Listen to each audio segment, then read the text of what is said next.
Social events English میں کہتے ہیں سوشل ایونٹس آ جائیں تو وہ معاشرہ کبھی بھی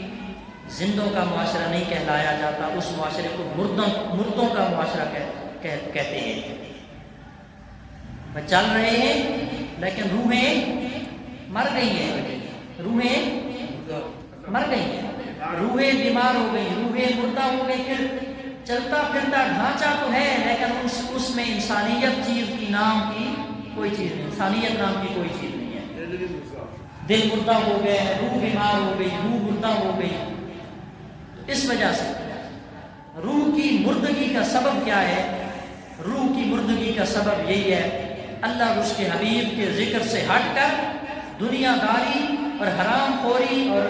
برائی کے کاموں پر چلنا اور چلانا، پڑھنا اور پڑھانا،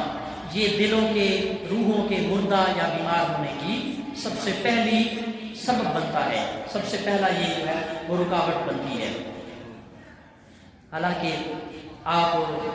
نے شاید سن رکھا ہو پہلے بھی کہ حضرت موسیٰ نبی علیہ السلام نے اللہ کی بارگاہ میں دعا مانگی اور وہ دعا جو ہے تورات کتاب کے اندر موجود ہے۔ کیا دعا ہے؟ اللہم انی اجد فی الالواح، یا اللہ میں نے اپنی تورات کتاب کی تختیوں میں یہ چیز پائی ہے کہ ایک امت ایسی آئے گی کہ اس امت کا ایک ایک کامل بندہ 70 ہزار جہنمیوں کو بخشوا کر جنت میں سے ساتھ لے جانے والا ہوگا۔ وہ ایسی عظمت والی امت ہوگی۔ تو موسیٰ علیہ السلام عرض کرتے فجعلھا امتی، یا اللہ وہ امت مجھے دے دے، مجھے دے دے وہ امت میرے حوالے کر دے، مجھے اس امت کا نبی بنا کر بھیج دے۔ قالا تلک امت و احمد، تو آواز آتی ہے موسیٰ نہیں وہ تیری امت نہیں، وہ تو پیارے محمد کی امت ہے۔ وہ 9 چیزیں، وہ 9 دعائیں حضرت موسیٰ نے مانگی تو ہر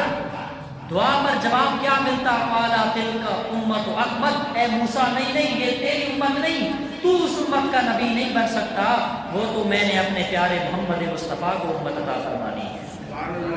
اتنا بڑا اعزاز ہو اور کام جہنم میں لے جانے والے امت کر رہی ہو، پھر بڑے افسوس کی بات، افسوس سے کہنا پڑتا ہے کہ پھر اپنے نبی کو قیامت کے دن منہ کیا دکھائیں گے، ہم کس منہ سے جائیں گے مصطفیٰ کریم کے سامنے صلی اللہ علیہ وسلم۔ آخر میں حضرت موسیٰ نے 9 سوال کیے، ہر سوال پر کہا مالک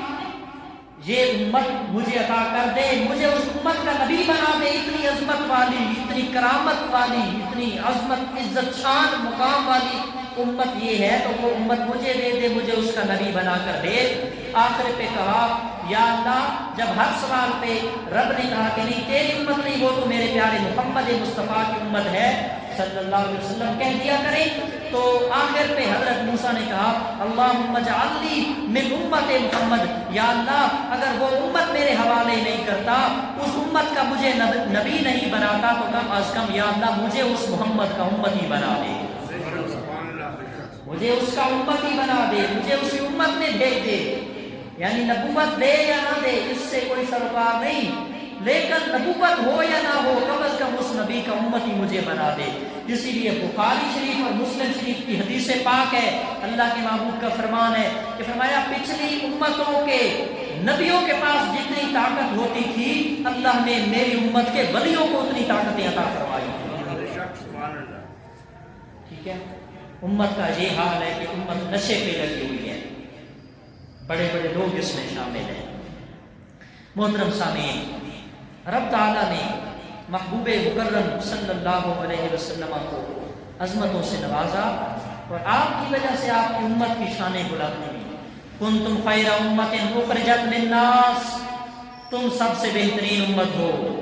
تم سب سے بہترین امت، خیر امت، بہترین امت کا ٹائٹل ہمیں دیا گیا۔ کیوں؟ فرمایا تأمرون بالمعروف، تم نیکی کا حکم دیتے ہو لوگوں کو، وتنہون عن المنکر، اور لوگوں کو برائی کے راستے سے روکتے ہو۔ اور ہمارا یہ عالم ہو کہ کوئی نشہ پی رہا ہے، کوئی آئس برگ پی رہا ہے، کوئی چرچ کا کام کر رہا ہے، کوئی سود کے دھندے کر رہا ہے. حالانکہ قرآن نے تو ہمیں یہ کہا کہ تم تو خود برائی سے رک کر لوگوں کو برائی سے روکتے ہو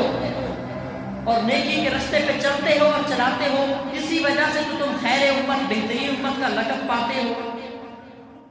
وَلَقَدْ كَرَّمْنَا بَنِي آدم، ہم نے آدم کی اولاد کو بڑی عزتوں سے نوازا، بڑی عظمتوں سے نوازا. ہم نے حضرت آدم کی اولاد نسل انسانیت کو، نسل بنی نوع آدم کو عزت اور عظمت کا تاج پہنایا. لیکن یہ تاج پہننے کے باوجود پھر تاج کو اتار کر اپنے پگڑی کو اتار کر اپنے پاؤں میں رکھنا چاہتے ہیں، روندنا چاہتے ہیں. دی گئی عزتوں کو، اپنی ویلیوز کو، اپنے مقام کو، اپنے اقدار کو، اپنی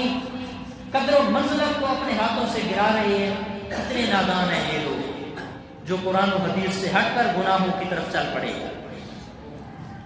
رب تعالیٰ نے اگر کوئی گناہوں کی طرف چل بھی پڑا ہے تو اس کے لیے کوئی پریشانی والی زیادہ بات نہیں ہے. جس طرح پہلی امتیں ہوتی تھیں ان کے ساتھ کیا معاملہ ہوتا، کپڑا کسی وجہ سے ناپاک ہو گیا، کپڑے کو کیا کرتے تھے؟ دھوتے تھے؟ نہیں. کیا کرتے تھے؟ کاٹتے تھے. کپڑے پر نجاست لگ گئی، خون پیپ کچھ گندی چیز لگ گئی، کپڑا ناپاک ہو گیا تو اس جگہ کو کاٹنا پڑتا، دھونے سے پاک نہ ہوتا. یہ ہماری امت محمدیہ ہے جس کو رب نے یہ شان دی ہے کہ دھونا جو ہے وہ کاٹنے میں تکلیف ہے نا، کپڑا خراب ہو جائے گا، تکلیف ہوگی، نقصان ہوگا. اللہ نے اس نبی کی امت، نبی کے صدقے نقصانوں سے بچایا. کہا تم پانی سے صاف کر لینا، تمہیں پاکیزگی عطا فرما دوں گا، تمہارے گناہ مر جائیں. پہلی امتیں گناہ کرتی تھی، رات کو صبح ماتھے پہ لکھا جاتا کہ رات اس نے یہ فلاں کرتوت کیا ہے، فلاں غلط کام اس نے کیا، ماتھے پہ لکھا جاتا. پتہ چل جاتا کہ فلاں آدمی ہے جڑا اپنے آپ کو حاجی صاحب تے، نمازی صاحب تے، غازی صاحب کہلواندا سیگا، فلاں کام راتی کیتا کہ صبح ماتھے تے لکھیا جاتا سی کہ راتی یہ کام کرتوت کر کے آیا. ہنسنے والی باتیں نہیں. پھر ہم تو کرتوت کرتے ہیں، ہمارا تو یہاں نہیں لکھا جاتا. یہ صدقہ ہے میرے مصطفیٰ مدینے والے آقا صلی اللہ علیہ وسلم، کملی والے آقا آمنہ کے لال کا صدقہ ہے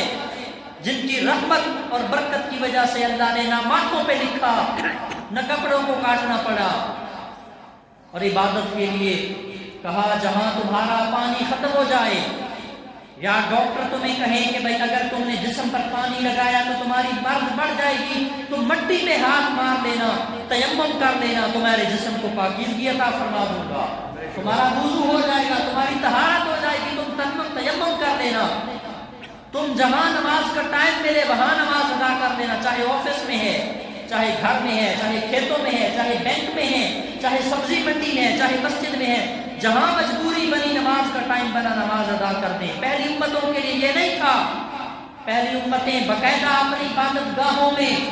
عبادت خانوں میں جایا کرتے تھے. اس عبادت خانے کے علاوہ ادروائز کسی اور مقام پہ عبادت نہیں کر سکتے تھے. لیکن یہ امت محمدیہ کو شرف ملا کہ جہاں نماز کا ٹائم ہو وہاں نماز پڑھنا شروع کر دیں، وہاں تلاوت شروع کر دیں. جہاں پانی ختم ہو جائے یا ڈاکٹر لا علاج کر دیں کہ پانی نقصان ہے، وہیں پر آپ تیمم کر لیں، مٹی سے ہاتھ منہ اپنے جو ہے وہ مسح کر لیں، منہ پر پھیر لیں ہاتھ رگڑ کر مٹی کے ساتھ، آپ کا جسم تیمم کے ذریعے پاک کر دیا جائے گا. یہ امت کو سہولتیں عطا فرمائی گئی. لیکن امت کیا ہے؟ اتنی سہولتوں کے باوجود اپنا ایمان بیچ رہی ہے، اپنے ایمان کا نقصان کر رہی ہے اور اپنے آپ کو کن راہوں پہ چلا رہی ہے. ترمذی شریف کی حدیث پاک ہے، اللہ کے محبوب صلی اللہ علیہ وسلم کا فرمان عالی شان ہے جس کا مفہوم ہے، حضور نے ارشاد فرمایا ایک بندہ ساری زندگی گناہ کرتا رہا، برے عمل کرتا رہا، اس نے کوئی گناہ نہیں چھوڑا، شراب پیتا تھا، نماز نہیں پڑھتا تھا، کنجوسی کرتا تھا، غیبت گلا شکوہ کرتا تھا، لین دین اچھے نہیں تھے، معاملات اچھے نہیں تھے، لیکن زندگی کے کسی ایک موڑ پر، کسی ایک موقع پر اس نے دل سے پڑھا تھا لا الہ الا اللہ محمد رسول اللہ۔ قیامت کے دن اللہ حکم فرمائے گا جہنم کے فرشتوں اس کو لے جاؤ جہنم میں۔ اللہ سب کچھ جانتا ہوگا، کہے گا اس کے نام عمل کو تولو۔ بندہ عرض کرے گا مالک کیا تولنا ہے؟ تولا تو اس کا جائے جس کے پلڑے میں کچھ ہو، میرے پلڑے میں تو کچھ نہیں ہے،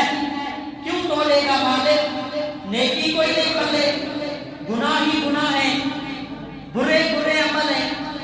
ہر طرف پاپ ہی پاپ اور کرتوت ہی کرتوت ہیں، تو کیوں تولے جائیں گے؟ اللہ فرشتوں سے کہی نہیں تولو، تولے جائیں گے اعمال۔ گناہوں والا پلڑا بھاری ہو جائے گا، نیکیوں والا پلڑا ہلکا، کیونکہ نیکی تو ہے کو نہ کوئی چنگا کام کیتا کو نہیں، ساری زندگی نشے کیتے، شراباں پیتیاں، چرساں تے بھنگ پیتی، لوگاں دے دل دکھائے۔ اب فرشتوں کو حکم ہوگا جہنم میں لے جاؤ، جہنم میں جا رہا ہوگا، فرشتے لے جا رہے ہیں، پیچھے سے ہاتف غیبی سے آواز آئے گی روک دو جہنم کے دہانے پر، جہنم کے دروازے پر فرشتے روک لیں گے۔ پوچھے گا بندہ یا اللہ اب کیا حکم ہے؟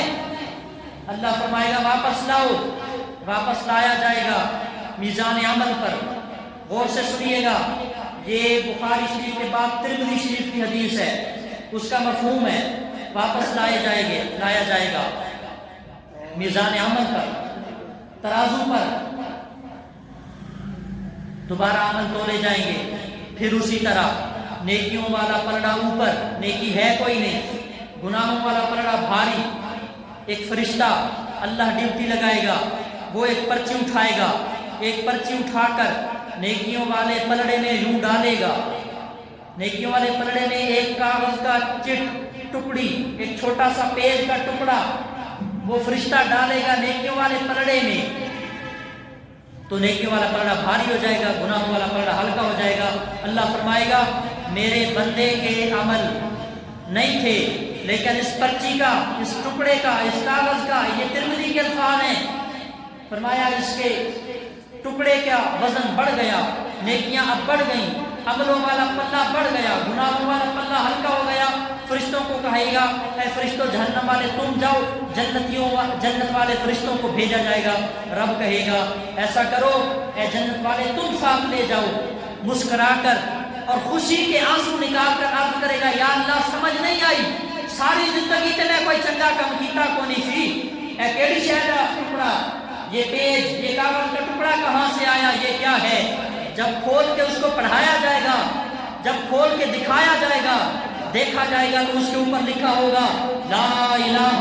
الا اللہ محمد رسول اللہ صلی اللہ علیہ وسلم۔ کلمہ طیبہ پڑھا جائے گا اور اس کو کھول کر دکھایا جائے گا تو اللہ کہے گا تیرا عمل تو کوئی نہیں تھا، تیرے کام تو چنگے کوئی نہیں تھے، اچھے عمل تو تیرے کوئی نہیں تھے، تیرے another good manners, excellent manners تو نہیں تھے، برے برے ہی عمل تھے، لیکن تیرے اس ایک مرتبہ فلاں موقع پر تو نے کلمہ پڑھا، وہ کلمہ، وہ ایمان کی دولت، وہ تیرا مومن بن جانا، وہ تیرا مسلمان بن جانا، وہ تیرا ایک مرتبہ زندگی میں صدق دل اور سچے دل اور اخلاص دل سے کلمہ پڑھ لینا، آج تیرے سارے گناہوں کو بخشوا کر تمہیں جنت کا سامان فراہم کر رہا ہوں۔ نعرہ تکبیر، نعرہ رسالت، نعرہ حیدری، نعرہ غوثیہ، ختم نبوت، تاجدار ختم نبوت، اونچی بولو تاجدار ختم نبوت۔ پرچی کھولی جائے گی، حج صاحب پڑھا جائے گا، اوپر لکھا ہے کلمہ طیبہ، آکھیا جائے گا عمل تو چنگے تو نہیں کیتے لیکن تیرے کلمے دی لاج رکھی، کیونکہ یہ وچ میرے نبی محمد دا نام موجود ہے، تے او کلمہ جدا ایمان نال تو کلمہ پڑھ کے بھی لوگاں نال ڈنڈیاں ماردا رہے ہیں، دودھ وچ پانی ملاتا رہے ہیں، لوگاں دیاں غیبتاں تے چگلیاں کردا رہے ہیں، ٹکے ٹکے پر اور چائے کی پیالی پر اپنے ایمان کو بیچتا رہا۔ اس ایمان کی تو یہ قیمت ہے کہ یہ جہنمیوں کو چھڑوا کر جنت میں لے جانے کا سامان بنا۔ اپنے ایمان کی فکر کیجئے، یہ ترمذی شریف کی حدیث پاک بیان کرنے کا اور کوئی مقصد نہیں ہے کہ بھئی ہن تسی جمعہ پڑھ کے گناہاں تے لگ جاؤ تو وہ کلمہ بخشوا لے گا، نہیں، یہ مقصد نہیں ہے۔ مقصد یہ ہے اپنا ایمان مضبوط رکھیں، اپنے عقیدے کی فکر کریں، اپنے معاشرے میں ایسی زندگی گزاریں۔ آپ کا ایمان بہت قیمتی ہے، آپ کے اسلام کی بڑی پاور ہے، یہ پاورفل کلمہ ہے، یہ بڑی طاقتوں کا مالک ہے۔ اے مومن، تو سمجھ تو صحیح، جس زبان سے تو نے کلمہ پڑھا مصطفیٰ کا، پھر اسی زبان سے تو جھوٹ بولتا ہے۔ جس منہ سے تو نے کلمہ پڑھا اسی سے تو پھر لوگوں کی غیبتیں کرتا سنتا پھرتا ہے۔ اسی زبان سے جس سے تو نے نبی کا کلمہ پڑھا لوگوں کے ساتھ تو فراڈ کرتا ہے۔ اسی زبان کے ساتھ تو لوگوں کو تکلیف کا باعث بنتا ہے، لوگوں کے لیے شر کا باعث بنتا ہے، فتنہ فساد پھیلا رہا ہے معاشرے میں۔ تیرے کلمے کی یہ پاور ہے، تو کہاں سوچ رہا ہے؟ اس لیے غور کیجئے، فکر کیجئے، اور لمحہ فکریہ ہے ہماری نوجوان نسل کے لیے جو اپنے آپ کو گناہوں کی پٹڑی پر چلا رہے ہیں، برائی کے راستے پر چلا رہے ہیں۔ آج ہمارے لیے یہ موقع، یہ زندگی، یہ چانس بار بار نہیں آنا۔ بتایا گیا ہماری سوسائٹی کے اندر بہت سارے لوگ، ینگ جنریشن، اسکولوں میں، کالجز میں، یونیورسٹیز میں، ہاسٹل میں پڑھنے والے رہنے والے بچے اور خصوصاً بچیاں، آپ نیٹ پہ سرچ کریں، نوجوان لڑکے، نوجوان لڑکیاں، کوئی چرس پہ لگا ہوا ہے، کوئی آئس پی رہا ہے، کرسٹل میتھ آئس، نیا یہ ویل کی شکل کا، شیشے کی شکل کا، اس کو شیشہ بولتے ہیں ہماری زبان میں، آئس پی رہے ہیں، کرسٹل میتھ۔ اس کے اندر کیا کیا بیماریاں ہیں، کیا کیا ڈیزیز ہیں، اس کے بیڈ ایفیکٹ کتنے ہیں، یہ آپ پڑھیں، آپ سرچ کریں، آپ کو پتہ چلے گا۔ بتایا گیا ایک نوجوان ہمارے گاؤں کے، ان کا یہ ڈسکرپٹیو ہے، ان کا یہ بیان ہے کہ ہمارے گاؤں میں نشہ بہت زیادہ پھیل چکا، بچے تو بچے، نوجوان اور بوڑھے تو بوڑھے، بڑی عمر کے تو بڑی عمر کے، بچیاں اس پہ لگ چکی ہیں، اور یہ کتنا برا تاثر جا رہا ہے۔ آئس برگ، اس کے متعلق مجھے کہا گیا کہ یہ کیا ہے، کرسٹل میتھ اس کو کہتے ہیں، اور یہ ایک خاص قسم کا ایک پلانٹ ہے، پودا ہے۔ یہ پہلے جنوبی امریکہ میں کاشت کیا جاتا تھا، جنوبی امریکہ میں، اور پھر آہستہ آہستہ دیگر دنیا کے ممالک میں، خصوصاً اس وقت سب سے زیادہ افغانستان سے یہ کاشت کیا جاتا ہے، اور ہمارے پاکستان میں، بر صغیر پاکستان و ہندوستان میں، انڈیا میں اور پاکستان میں یہ زیادہ تر اب افغانستان سے منگوایا جاتا ہے۔ چرس بھی اسی طرح کی ایک چیز ہے، اور یہ کوئی نہ سمجھے کہ بھئی صرف قرآن میں شراب حرام بتائی گئی ہے، نہیں، شراب بھی حرام ہے، اور شراب کے علاوہ دیگر جو چیز بھی نشہ آور ہے، جو کچھ بھی نشہ دیتی ہے، وہ سب حرام کے زمرے میں ہے۔ صحیح مسلم شریف کی حدیث، اللہ کے محبوب نے فرمایا کل مسکر حرام، ہر نشہ دینے والی چیز حرام ہے۔ جو بھی نشہ دے، وہ شراب کی شکل میں ہے، ویل آئس کرسٹل میتھ کی شکل میں ہے، چرس کی شکل میں ہے، افیوم کی شکل میں ہے، بھنگ کی شکل میں ہے، کسی بھی اس کی ڈیفرنٹ ٹائپس ہو سکتی ہیں، مختلف قسمیں ہو سکتی ہیں، جو بھی نشہ دے وہ چیز حرام ہے، اس کا استعمال حرام ہے۔ اور یہ بھی فرمایا ترمذی شریف کی حدیث کے اندر، ما اسکرا کثیرہ فقلیلہ حرام،